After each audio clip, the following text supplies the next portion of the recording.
السلام عليكم، اهلا بكم متابعينا الكرام. بكره باذن الله تعالى موعد مباراتين مهمتين جدا.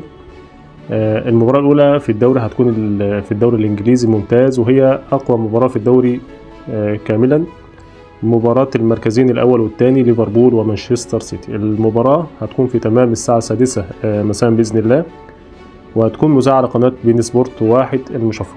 المباراه هتكون على ملعب ليفربول، ملعب الانفيلد، وهتكون المباراة من ضمن المباريات الجولة 13 من البطولة. المباراة بإذن الله تعالى هتكون بتعليق المتميز المعلق الكبير حفيظ دراجي.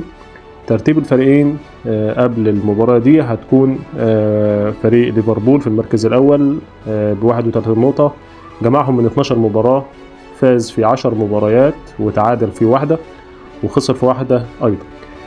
أما مانشستر سيتي هيكون في المركز الثاني ب23 نقطة، فاز في 7 مباريات، تعادل في 2 وخسر في 3.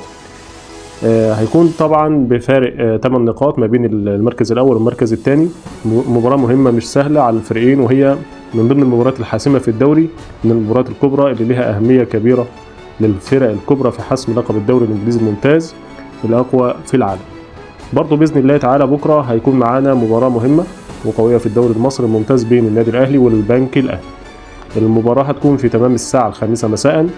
المباراة هتكون على ملعب السلام، المباراة من الجولة الرابعة من الدوري المصري، والمباراة هتكون مذاعة على قنوات اون تايم سبورت 1.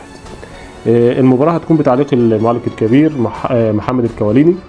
موقف الفريقين قبل هذه المباراة: النادي الأهلي في المركز الأول من 3 مباريات، فاز في 2 وتعادل في 1 وبدون أي خسارة. الاجواء متوتره في النادي الاهلي زي ما احنا عارفين حاليا بعد التعادل الاخير في الدوري وخساره نقطتين امام الاتحاد السكندري، واهدار في المباراه دي اللاعب امام عاشور ركله جزاء. كمان التوتر زاد بخصوص المشكله اللي حصلت بين اللاعب امام عاشور وكابتن الفريق محمد الشناوي، واللي عوقب عليها امام عاشور بغرامه 1,000,000 جنيه وايقاف لمده اسبوع. يعني هو مش هيكون في المباراه القادمه ان شاء الله. فلا بديل للاهلي عن الفوز في المباراه دي، والا الاجواء هتزيد توتر داخل جدران النادي الاهلي ويتبعه غضب جماهيري صعب. اما البنك الاهلي في مركز متاخر جدا، في المركز 17 قبل الاخير في الجدول، لعب 3 مباريات مع نقطه واحده، تعادل في 1 وخساره في 2 وبدون اي فوز. ان شاء الله توقع نتيجه المباراه، اكتب لنا في التعليقات نتيجه المباراتين. بنفكر حضراتكم ان اهداف المباراتين هتكون هنا على القناه بعد انتهاء المباراتين مباشره. ما تنسوش تعملوا لايك واشتراك في القناه عشان يوصلكم كل جديد. شرفتونا. السلام عليكم.